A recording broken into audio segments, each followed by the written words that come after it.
প্রিয় শিক্ষার্থীবৃন্দ, শুভ সকাল। আশা করি তোমরা সকলে সুস্থ আছো।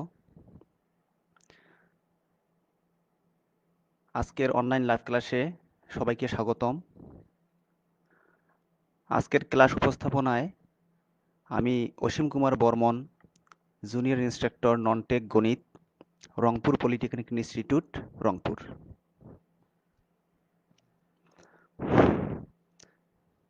আমরা আজকে যে বিষয় নিয়ে আলোচনা করব, বিষয়ের নাম হচ্ছে ম্যাথমেটিক্স 2, বিষয় কোড 65921। আমরা গত ক্লাসে অধ্যায় 5 অর্থাৎ ত্রিভুজের ধর্ম নিয়ে আলোচনা করেছিলাম। আজকে আমার এটি 4 নাম্বার লেকচার। তো আমরা অলরেডি ত্রিকোণমিতি অংশের 4 এবং 5 নাম্বার অধ্যায় আলোচনা করেছি। আজকে আমরা দুইটা অধ্যায়েরই আরো কিছু বিষয় নিয়ে আলোচনা করব। আজকে আমরা যে জিনিসগুলো নিয়ে আলোচনা করব সেটা হচ্ছে বহুমান বিশিষ্ট ফাংশন, মেনি ভ্যালুড ফাংশনস, এরপরে মুখ্য মান অর্থাৎ প্রিন্সিপাল ভ্যালুস। এই দুটো টপিক আমাদের অধ্যায় 4 অর্থাৎ বিপরীত বৃত্তীয় ফাংশন অধ্যায়ের, এবং আমরা উভয় অধ্যায়েরই আরো কিছু সমস্যা নিয়ে আলোচনা করব। তো আসো আমরা মূল আলোচনায় যাই। প্রথমেই দেখো বহুমান বিশিষ্ট ফাংশন। আমরা এর আগে অধ্যায় 4-এর ক্লাসে বিভিন্ন বিষয় নিয়ে আলোচনা করেছিলাম, অর্থাৎ বৃত্তীয় ফাংশন, বিপরীত বৃত্তীয় ফাংশন ইত্যাদি। ওই অধ্যায়েরই আরেকটা টপিক হচ্ছে বহুমান বিশিষ্ট ফাংশন, যেটা ইংরেজিতে বলা হয় মেনি ভ্যালুড ফাংশনস। তো আমরা এই সংজ্ঞাটি শেখার জন্য আমরা একটা উদাহরণ নিয়ে আলোচনা করি। আগে আমরা জানি sin 30 ডিগ্রির মান হাফ, এবং আমরা যদি আরো ক্যালকুলেশন করি sin 30 ডিগ্রির মান তো হাফ আমরা পাবোই, sin 150 ডিগ্রির মান হাফ, এরপরে sin 390 ডিগ্রির মান হাফ, sin 510 ডিগ্রির মান হাফ, তারপরে 750 ডিগ্রির মান হাফ। এভাবে অসংখ্য কোণের মান আমরা হাফ পাবো। এভাবে সাইনের ক্ষেত্রে না হয়ে আরো অন্যান্য যে আমাদের ত্রিকোণমিতিক অনুপাতগুলো আছে প্রত্যেকটার ক্ষেত্রেই একই ঘটনা ঘটবে। তো আমরা এখান থেকে লিখতে পারি থিটা অর্থাৎ সাইন থিটা ইকুয়াল, অর্থাৎ সাইন 30 ডিগ্রি ইকুয়াল যদি হাফ হয় সেটাকে আমরা ইনভার্সলি লিখতে পারি theta equal sign inverse half. তো এই মানটা আমরা কি পাচ্ছি 30 ডিগ্রি, অর্থাৎ আমরা আগেই আলোচনা করেছিলাম এর আগের লেকচারগুলোতে যে সাইন ইনভার্স যে কোনো সংখ্যা যদি হয় তার মানটা হবে একটা অ্যাঙ্গেল, অর্থাৎ একটা কোণ পাওয়া যাবে, কোণের পরিমাণ। তো এখানে কোণের পরিমাণ দেখো সাইন ইনভার্স হাফ ইকুয়াল আমরা যে উদাহরণ দিয়েছি সেই হিসেবে 30 degree, 150 degree, 390 degree, 510 degree, 750 degree and so on. এভাবে আমরা আরো অসংখ্য কোণের মান বের করতে পারবো যার মানটা হবে হাফ, অর্থাৎ sign inverse half equal theta. এইরকম থিটার অসংখ্য মান আমরা পাবো। তো এই ধরনের যে ফাংশনগুলোর ক্ষেত্রে আমরা এই ধরনের বিভিন্ন কোণের মান পাবো সেই ফাংশনগুলোকে বলা হবে বহুমান বিশিষ্ট ফাংশন বা মেনি ভ্যালুড ফাংশনস। তো আমরা সাইন ইনভার্সের ক্ষেত্রে অর্থাৎ সাইনের ক্ষেত্রে সকল মান নির্ণয়ের একটা সাধারণ সূত্র আমরা ইউজ করব আমাদের সুবিধার জন্য। দেখো আমি এখানে লিখেছি লাল কালিতে যেটা লেখা মার্ক করা আছে, অর্থাৎ n pi plus -1 to the power n into pi by 6, অর্থাৎ এখানে π/6 বলতে এখানে থিটাটা হবে, অর্থাৎ এখানে যদি আমাদের theta sine inverse half equal যা হবে সেটাকে আমরা বলছি থিটা। তো এখানে যেহেতু 30 ডিগ্রির মানটা আমরা প্রথমে নিয়েছি, এই জন্য এখানে পাওয়া গেছে π/6, অর্থাৎ 30 ডিগ্রিকে আমরা লিখতে পারি π/6। তো এটা শুধুমাত্র আমরা সাইন 30 ডিগ্রি মানটা আমরা কিভাবে পাই সেটা আমরা এখানে দেখাইছি। যদি 30 ডিগ্রি ছাড়া অন্যান্য মানগুলো আমরা বের করতে চাই, তাহলে এই π/6 অর্থাৎ এখানে থিটার পরিবর্তে বাকি সকল কোণ আমরা এখানে বসাবো। তো এখানে দেখো যে আমাদের যে উদাহরণটা আমরা দেখিয়েছি সেখান থেকে সাইন ইনভার্সের অসংখ্য মান পাওয়া যাবে, এবং nπ plus -1 to the power n into π/6 এই সূত্র থেকে আমরা 30 ডিগ্রি 150 ডিগ্রি এরকম অসংখ্য মান বের করতে পারবো। তো সুতরাং sine inverse half equal nπ plus -1 to the power n into π/6। এভাবে যে কোনো বিপরীতবৃত্তীয় ফাংশনের অসংখ্য মান আমরা পাই, বিধায় এই ফাংশনগুলোকে বলা হবে বিপরীত বহুমান বিশিষ্ট ফাংশন। তো এটাকে যদি আমরা বহুমান বিশিষ্ট ফাংশনগুলা কিভাবে পাবো সেটা যদি আমরা একটু লিখি, অর্থাৎ সাইন ইনভার্সের ক্ষেত্রে, অর্থাৎ সাইন ইনভার্স এক্স ইকুয়াল যদি থিটা হয়, সেই ক্ষেত্রে সাইন ইনভার্স এক্স অর্থাৎ থিটার মানটা আমরা পাবো nπ plus -1 to the power n into theta, অর্থাৎ আমরা উদাহরণে যেটা দেখিয়েছি থিটার মানটা ছিল π/6।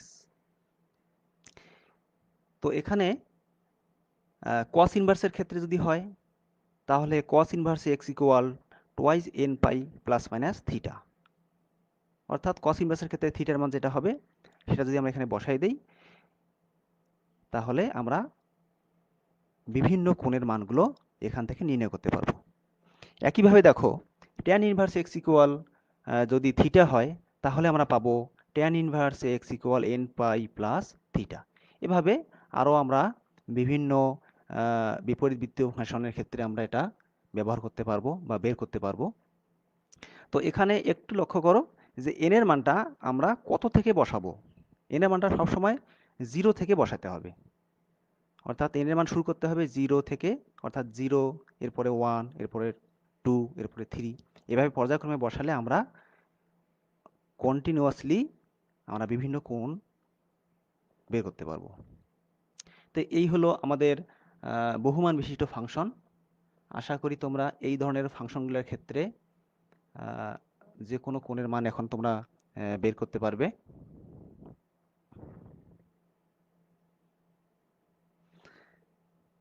এরপরে আসো মুখ্য মান, অর্থাৎ প্রিন্সিপাল ভ্যালুস। তো একটু আগে আমরা দেখালাম যে sign inverse half equal 30 degree ছিল, অর্থাৎ এটাকে আমরা π/6 আকারেও লিখতে পারি। এই ধরনের সাইন ইনভার্স হাফের ক্ষেত্রে আমরা কতগুলো মান দেখালাম, অসংখ্য, অর্থাৎ 30 ডিগ্রি থেকে এর পরে আরো অসংখ্য মান পাওয়া যাবে। একইভাবে ট্যান ইনভার্সের ক্ষেত্রে যদি আমরা বলি ট্যান ইনভার্স 1, অর্থাৎ 45 ডিগ্রি মান হচ্ছে ট্যান 1, সুতরাং ট্যান ইনভার্স 1 ইকুয়াল 45 ডিগ্রি, এটাকে আমরা লিখতে পারি π/4। এভাবে ট্যানের ক্ষেত্রেও আমরা অসংখ্য মান পাবো। তো দেখো সাইন ইনভার্সের ক্ষেত্রেই হোক বা ট্যান ইনভার্সের ক্ষেত্রেই হোক, যখন আমরা এই মানগুলা পাবো, তার মধ্যে যেটা সবচেয়ে ছোট মান, অর্থাৎ n এর মান 0 বসালে যে মানটা আমরা পাবো, অর্থাৎ কোণের মানটা পাবো, সেই কোণের মানটাকেই বলা হচ্ছে ক্ষুদ্রতম মান। এই ক্ষুদ্রতম সংখ্যাসূচক মানটাকেই বলা হবে মুখ্য মান। তাহলে আমরা কি বলতে পারি যে বিপরীত বৃত্তীয় ফাংশনের ক্ষুদ্রতম সংখ্যাসূচক মানকে এর মুখ্য মান বলে। তো সংখ্যাসূচক মান যেগুলো হবে সেগুলো আমাদের ধনাত্মকও হতে পারে অথবা ঋণাত্মকও হতে পারে। যেমন এখানে সাইন ইনভার্সের ক্ষেত্রে সব সময় আমরা ধনাত্মকই পাবো। অন্য একটা উদাহরণের ক্ষেত্রে দেখো যে যখন কোনো বিপরীত বৃত্তীয় ফাংশনের জন্য দুটি ক্ষুদ্র মান পাওয়া যাবে, অর্থাৎ ক্ষুদ্র মান সাধারণত আমরা ধনাত্মক যেটা সেটাই জানি। তো এমন যদি হয় যে ধনাত্মকও হতে পারে আবার ঋণাত্মকও হয়, এরকম যদি হয় তখন আমরা শুধুমাত্র ধনাত্মক মানটা গ্রহণ করব। অর্থাৎ মুখ্য মানের ক্ষেত্রে ঋণাত্মক মানটা গ্রহণযোগ্য নয়। তো এখানে একটা উদাহরণ দিয়ে দেখো যে cos যদি 60 ডিগ্রির মান হাফ হয়, তো থিটাটা যদি প্লাসও হয় অথবা মাইনাস হয়, অর্থাৎ প্লাসের ক্ষেত্রে যদি আমরা বলি যে cos 60 ডিগ্রি তাহলেও হাফ, আর যদি বলি cos মাইনাস 60 ডিগ্রি সেক্ষেত্রেও আমরা হাফ পাবো। তোমরা প্রথম পর্বে ত্রিকোণমিতি অংশের এই জিনিসগুলো শিখছো। অর্থাৎ cos অফ মাইনাস থিটা যদি হয় তাহলে আমরা জানি cos থিটা। অর্থাৎ cos এর ক্ষেত্রে আমরা দেখতে পাচ্ছি যে মুখ্য মান অর্থাৎ ক্ষুদ্রতম মান এখানে দুইটা পাওয়া গেছে, অর্থাৎ +π/3 এবং -π/3। তো এক্ষেত্রে শুধুমাত্র পজিটিভ মানটা যদি আমরা গ্রহণ করি ওইটাকে বলা হবে মুখ্য মান। তো আশা করি তোমরা মুখ্য মান এবং বহুমান বিশিষ্ট ফাংশন সম্পর্কে ধারণা লাভ করছো। এখন আমরা চতুর্থ অধ্যায়ের আরো কিছু প্রবলেম নিয়ে আলোচনা করব। এর আগে আমরা কিছু প্রবলেম নিয়ে আলোচনা করেছিলাম।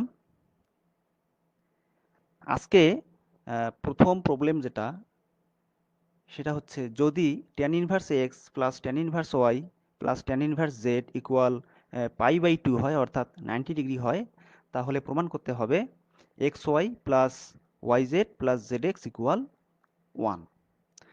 তো 4 নম্বর অধ্যায়ে তোমরা বিভিন্ন সূত্র সম্পর্কে জানো, আমরা আলোচনা করেছিলাম। সেখান থেকে tan ইনভার্স এক্স এর 3টি সূত্র আছে, অর্থাৎ tan inverse x plus tan inverse y এর একটা সূত্র, একইভাবে tan inverse x minus tan inverse y এর একটা সূত্র, এবং 3টি অংশ মিলে একটা সূত্র ছিল, অর্থাৎ tan inverse x plus tan inverse Y plus tan inverse z. আমি আবারও বলছি, tan inverse x plus tan inverse Y plus tan inverse z যদি 3টি অংশ একসঙ্গে থাকে। তো এখানে এই সমস্যাটি সলভ করার জন্য যেটা আমাদের প্রদত্ত রাশি সেটা আমরা লিখলাম, অর্থাৎ tan inverse x plus tan inverse Y plus tan inverse Z equal π/2। তো তোমরা নিশ্চয়ই জানো tan inverse x plus tan inverse Y plus tan inverse Z equal tan inverse x plus Y plus Z minus x Y Z divided by 1 minus x Y minus Y Z minus Z X, এবং right সাইডে আমাদের π/2 আছে। tan ইনভার্সকে যদি আমরা ডান দিকে নিয়ে যাই তাহলে হচ্ছে tan, অর্থাৎ ফাইনালি আমরা বাম পাশে পাচ্ছি x plus Y plus Z minus x Y z by 1 minus x Y minus Y Z minus Z x equal tan π/2। অর্থাৎ বাম পাশে tan ইনভার্সটা আমাদের ডান দিকে নিয়ে গেলে হবে tan। তো তোমরা জানো tan π/2 অর্থাৎ tan 90 ডিগ্রি মান অসংজ্ঞায়িত, অর্থাৎ আমরা যেটাকে বলি অনির্ণেয় আকার, এবং সেটাকে আমরা ইনফিনিটি দ্বারা প্রকাশ করি। তো আমরা tan π/2 সমান লিখতে পারি ইনফিনিটি। এখন আমাদের প্রমাণের স্বার্থে আমরা জানি যে অনির্ণেয় আকার হচ্ছে যে কোনো সংখ্যাকে যদি আমরা 0 দ্বারা ভাগ করি, অর্থাৎ হর যদি 0 হয় তাহলে সেই আকারটা হবে অনির্ণেয় আকার, অর্থাৎ তার কোনো মান পাওয়া যায় না, অসংজ্ঞায়িত। তো পাই এর ইনফিনিটির পরিবর্তে অর্থাৎ অসীমের পরিবর্তে আমরা লিখতে পারি 1/0। এখানে 1 এর পরিবর্তে আমরা যে কোনো মানও বসাতে পারি, আমরা নর্মালি 1ই বসাবো, কারণ 1 ছাড়া অন্য যে কোনো বড় মান যদি আমরা বসাই সেক্ষেত্রে আমরা প্রমাণটা সঠিকভাবে মেলাতে পারবো না। তো পাই ইনফিনিটি ইকুয়াল 1/0 লিখলাম। এটাকে আমরা যদি আর গুণ করি, অর্থাৎ 0 দ্বারা যদি বাম পাশের উপরের অংশটাকে গুণ করি তাহলে হচ্ছে 0, আর ডান দিকের অংশের 1 এর সাথে বাম পাশের নিচের অংশটা গুণ করলে যা আছে তাই থাকে। এটাকে যদি আমরা পক্ষান্তর করি তাহলে পাচ্ছি x y plus y z plus z x equal 1, এবং এটাই আমাদের প্রমাণের বিষয় ছিল। তো এই ধরনের প্রমাণগুলা তোমরা এভাবে খুব সহজেই সমাধান করতে পারবে আশা করি।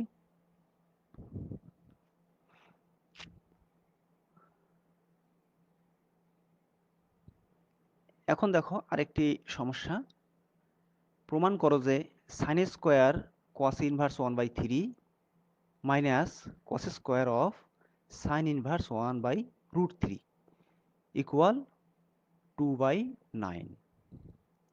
তো আমরা প্রমাণের জন্য বাম পাশের যে অংশটা অর্থাৎ লেফট হ্যান্ড সাইড লিখলাম, অর্থাৎ sine square cos inverse 1/3 minus cos square of sign inverse 1/√3। তো তোমরা এই সূত্রটা জানো, অর্থাৎ জেনারেল যে সূত্রটা আমরা জানি, অর্থাৎ sign square theta plus cos square theta equal 1। সেখান থেকে আমরা ক্যালকুলেশন করে বা পক্ষান্তর করে বের করতে পারি sine square theta equal 1 minus cos square theta. একইভাবে cos square theta equal 1 minus sine square theta. তো এখানে দেখো লেফট হ্যান্ড সাইড অংশে আমি যেটা লিখেছি, এখানে রেড মার্ক যেটা দেওয়া আছে এটাকে আমরা থিটা ধরে নিচ্ছি, অর্থাৎ সাইন স্কোয়ার থিটা। একইভাবে মাইনাস কস স্কোয়ার রেড মার্কে যেটা আছে সাইন ইনভার্স 1/√3, এটাকে আমরা থিটা বলছি কস স্কোয়ারের ক্ষেত্রে। তো প্রথম অংশে দেখো সাইন স্কোয়ার এটা যদি থিটা হয়, তাহলে সাইন স্কোয়ার থিটা আমরা জানলাম যে 1 মাইনাস কস স্কোয়ার থিটা, সেই হিসেবে 1 মাইনাস কস স্কোয়ার, এখানে থিটা বলতে কস ইনভার্স 1/3 যা ছিল তাই আছে। একইভাবে পরের অংশটাতে কস স্কোয়ার থিটা, এখানে থিটা বলতে সাইন ইনভার্স 1/√3। তো কস স্কোয়ার থিটা ইকুয়াল আমরা জানি 1 মাইনাস সাইন স্কোয়ার থিটা। এখন এটাকে একটু ক্যালকুলেশন করি। 1 মাইনাস কস স্কোয়ার থিটা ঠিক থাকলো, মাইনাস দ্বারা এখানে গুণ করা হচ্ছে, অর্থাৎ 1-এর সামনে অবশ্যই প্লাস চিহ্ন আছে। তোমরা জানো যে কোনো চিহ্ন দেওয়া না থাকলে আমরা ধরে নেই সেখানে প্লাস চিহ্ন আছে। তো সেই হিসেবে মাইনাসে প্লাসে -1 আর মাইনাসে মাইনাসে plus sine square of sign inverse 1/√3। তাহলে আমরা প্রথম অংশটা পেলাম সাইন স্কোয়ারের সূত্র হিসেবে 1 মাইনাস কস স্কোয়ার থিটা, আর দ্বিতীয় অংশটা পেলাম কস স্কোয়ারের সূত্র হিসেবে 1 মাইনাস সাইন স্কোয়ার থিটা। এখন তোমরা জানো যে ত্রিকোণমিতিক অনুপাতের উপরে যদি পাওয়ার থাকে, অর্থাৎ স্কোয়ার হইতে পারে, কিউব হইতে পারে, এরকম। তো এখানে দেখো কস স্কোয়ার, এটাকে তো আমরা আগেই বলছি কস স্কোয়ার থিটা। তো কস স্কোয়ার থিটাকে আমরা কস থিটা হোল স্কোয়ার লিখতে পারি, অর্থাৎ এখানে যদি পাওয়ার যদি 3 হয় তাহলে হোল টু দি পাওয়ার 3, 4 হলে 4, এভাবে। একইভাবে সাইন স্কোয়ার যেটা আছে সাইন স্কোয়ার থিটা, এটাকেও আমরা এই স্কোয়ারটা উপরে দিতে পারি। এখন দেখো তোমরা এটা জানো, আমরা 4 নম্বর অধ্যায়ে শিখছি যে cos inverse x, cos inverse x equal x। তো এখানে x বলতে 1/3। একইভাবে পরের অংশটাতে সাইন ইনভার্স x, এখানে x বলতে 1/√3। তো দেখো cos ইনভার্স x মানে x অর্থাৎ 1/3, এবং সাইন ইনভার্স x বলতে x 1/√3। এটাকে যদি আমরা ক্যালকুলেশন করি তাহলে আমরা পাচ্ছি 1/9 এবং 1/√3 স্কোয়ার মানে হচ্ছে 3।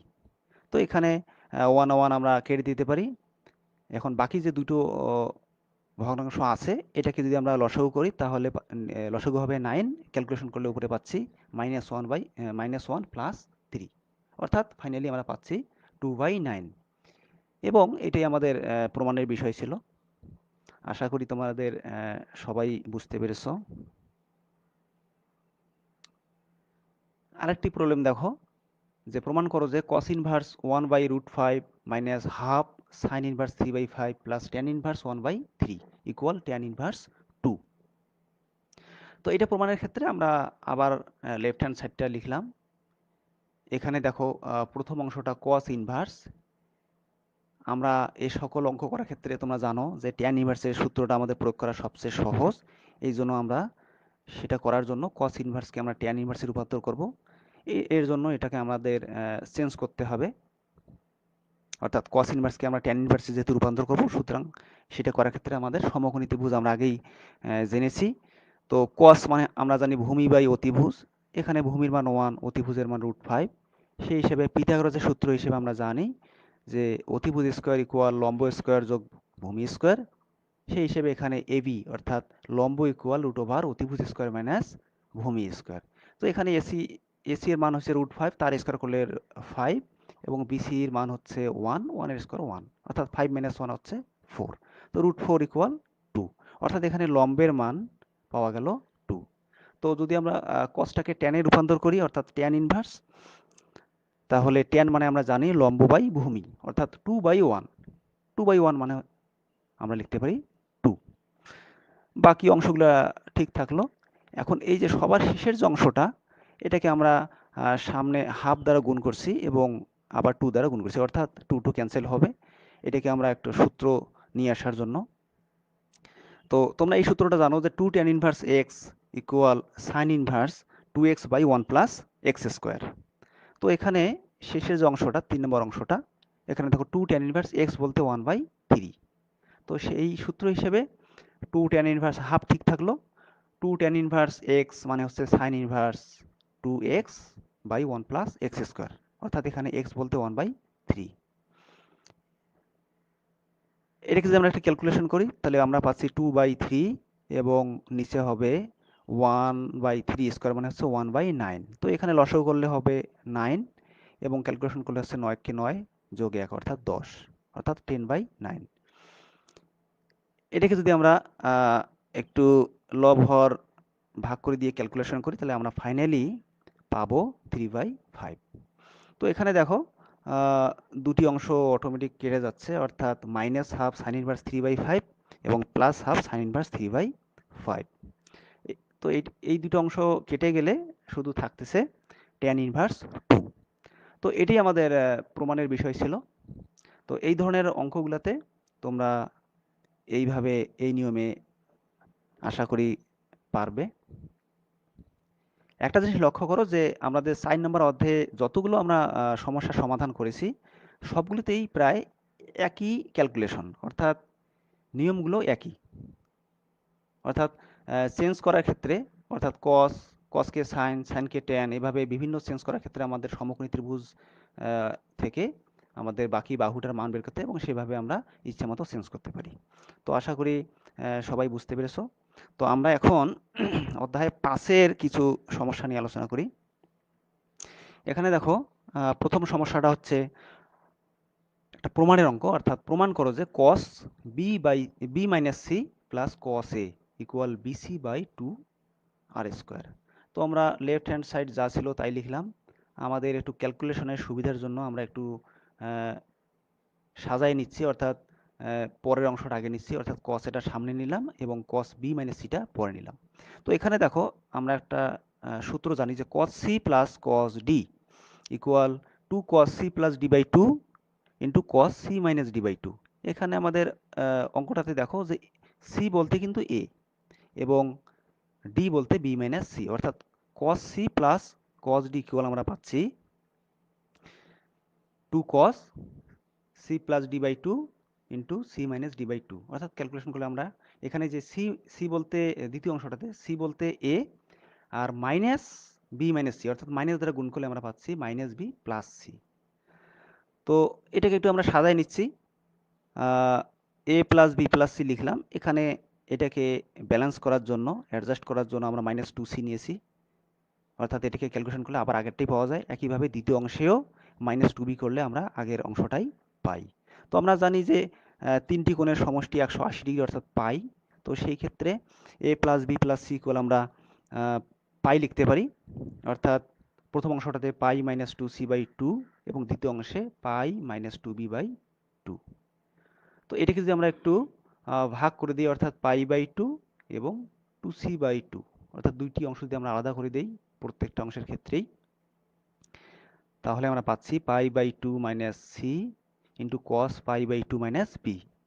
আবার ওই চতুর্ভাগের হিসাবে আমরা কস 90 মাইনাস থিটা মানে আমরা জানি সাইন থিটা, সেই হিসেবে সাইন সি। একইভাবে কস 90 মাইনাস থিটা অর্থাৎ এখানে বি আমরা জানি সাইন বি। এখন আমরা ত্রিভুজের সাইন সূত্র থেকে জানি a by sine a equal b by sine b equal c by sine c equal twice r, অর্থাৎ এখানে চারটি অংশ পরস্পর সমান। তো আমাদের প্রমাণের খাতিরে এখানে যদি আমরা শেষের অংশটা নেই, অর্থাৎ C by sine C equal twice R, এটাকে ক্যালকুলেশন করে আমরা পাচ্ছি sine C equal C by twice R, অর্থাৎ এখানে সাইন সির মান আমাদের প্রয়োজন, এই জন্য আমরা সাইন সির মানটা বের করে নিলাম, এবং সাইন বি দরকার, তো বি এর অংশটা আবার নেই, যদি নেই অর্থাৎ B by sine B equal two R, এটাকে ক্যালকুলেশন করলে sine B equal B by two R. তো এই দুটা মান যদি আমরা এখানে বসাই দিই তাহলে পাচ্ছি two into C by two R into B by two R. এখানে উপরে নিচে একটা টু ক্যান্সেল হবে, তাহলে ফাইনালি পাচ্ছি BC equal by BC by two R square, অর্থাৎ আমাদের প্রমাণের যে বিষয়টা ছিল সেটা প্রমাণ হলো। তো আশা করি তোমরা বুঝতে পেরেছো ভালোভাবে। এখন দেখো আরেকটি প্রবলেম, যেখানে একটা ত্রিভুজ যদি এবিসি হয় এবং cos a equal sine B minus cos c হয়, তাহলে প্রমাণ করতে হবে যে ত্রিভুজটি সমকোণী। তা এখানেও আমাদের যেটা শর্ত দেওয়া আছে সেটা আমরা লিখলাম, cos a equal sine B minus cos c, এটাকে একটু পক্ষান্তর করি, পাবো cos a plus cos c equal sine B. আবার একইভাবে cos c plus cos d যে সূত্রটা আমরা জানি, 2 cos c plus d by two into cos c minus d by two. এখান থেকে আমরা cos c plus cos d এর মানটা পেলাম সূত্র হিসেবে 2 cos a plus c by two into cos a minus c by two, এবং ডান দিকে একটু সাজাই নিচ্ছি 2 ইন্টু বি বাই টু আমাদের সূত্র মেলানোর জন্য। তো এখানে 2 ক্যান্সেল হলে আবার আগেরটাই পাওয়া যাবে। তো এটা তো আমরা জানি যে a plus B plus C equal to pi, এখানে আমার a প্লাস সি এর মান দরকার, এই জন্য a প্লাস সি ইকুয়াল পাচ্ছি পাই মাইনাস বি। এবং এখানে আরেকটা সূত্র ডান দিকের যে অংশটা, অর্থাৎ সাইন টোয়াইস এ আমরা জানি 2 সাইন এ ইন্টু কসে, অর্থাৎ এখানে দেখো সাইন টু এ যদি হয়, অর্থাৎ এ বলতে এখানে বি বাই টু। তো এখানে আমরা মানগুলো বসাই দিলাম, a প্লাস সি এর মান হচ্ছে পাই, এবং ডান দিকে সাইন টু এ অর্থাৎ 2 সাইন এ কসে।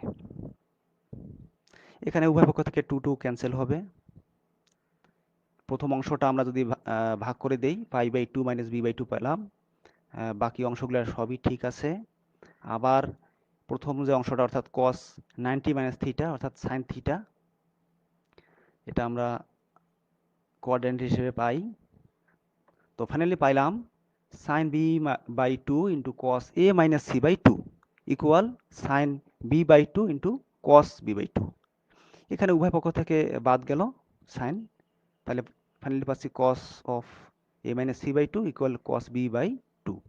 উভয় পক্ষ থেকে cos বাদ দিলে আমরা এটা পাচ্ছি, এখান থেকে যদি ক্যালকুলেশন করে অর্থাৎ 2 2 বাদ দিই তাহলে a minus C equal b। Finally a equal b plus C. তো আমরা জানি যে কোনো একটা ত্রিভুজের ক্ষেত্রে যদি যে কোনো দুইটি কোণের সমষ্টি অপর একটি কোণের সমান হয়, তাহলে অপর যে কোণটা সেই কোণটা অবশ্যই 90 ডিগ্রি হবে। তো সেই হিসেবে এখানে এ কোণটা হচ্ছে 90 ডিগ্রি, তার মানে ত্রিভুজটা সমকোণী। আরেকটি প্রবলেম দেখো 6, এটা দেওয়া আছে, এটা সমস্যা সমাধানের জন্য আমরা লেফট হ্যান্ড সাইড যেটা দেওয়া ছিল শর্তটা সেটা আমরা লিখলাম, এটাকে নিচের অংশটাকে অর্থাৎ বাম পাশের যে অংশটা এটাকে লসাগু করলাম, লসাগু করে ক্যালকুলেশন করে এটা পাওয়া গেল, যোগ বিয়োগ করে আমরা পাচ্ছি a plus B plus two C. এখন আর গুণন করে দিলাম, আর গুণন করে দিলে এটা পাওয়া গেল।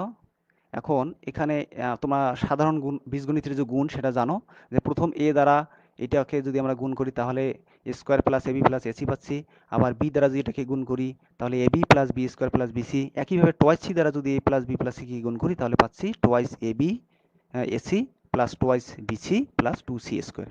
একইভাবে ডান দিকে আমরা পাচ্ছি three AB plus three AC plus three BC equal plus three C square. তো এভাবে আমরা ক্যালকুলেশন করে এটা পেলাম, উভয় পক্ষ থেকে থ্রি এসি বাদ গেল, থ্রি বিসি বিসি, এভাবে ফাইনালি ক্যালকুলেশন করে পাওয়া গেল A square plus B square minus C square equal A B. তো আমাদের প্রমাণের জন্য যেহেতু প্রমাণটা সি, তো কট সি ইকুয়াল আমরা যেটা জানি সূত্র square plus B square minus C square by twice AB, এটাকে সাজানোর জন্য আমরা উভয় পক্ষে টোয়াইস এবি দ্বারা ভাগ করে দিয়েছি, অর্থাৎ কট সি ইকুয়াল এখানে এবি এবি ক্যান্সেল হাফ, তো আমরা জানি কস 60 ডিগ্রি মান হাফ, এখান থেকে আমরা পেলাম সি ইকুয়াল 60 ডিগ্রি। তো এইভাবে তোমরা এই ধরনের সমস্যাগুলো আশা করি করতে পারবে। তো আজকে এ পর্যন্তই। তোমাদের এই ক্লাসটি পুনরায় দেখার জন্য তোমরা এই লিঙ্কে ভিজিট করতে পারো www.skills.gov.bd/dt, অথবা তোমরা যে লিঙ্ক থেকে সরাসরি এই ক্লাসটা দেখছো সেই লিঙ্কে ঢুকেও পরবর্তীতে তোমরা এই ক্লাসটা দেখতে পারবে। তো সবাই ভালো থাকবে, সুস্থ থাকবে, নিরাপদে থাকবে। আজকে এ পর্যন্তই। সবাইকে ধন্যবাদ।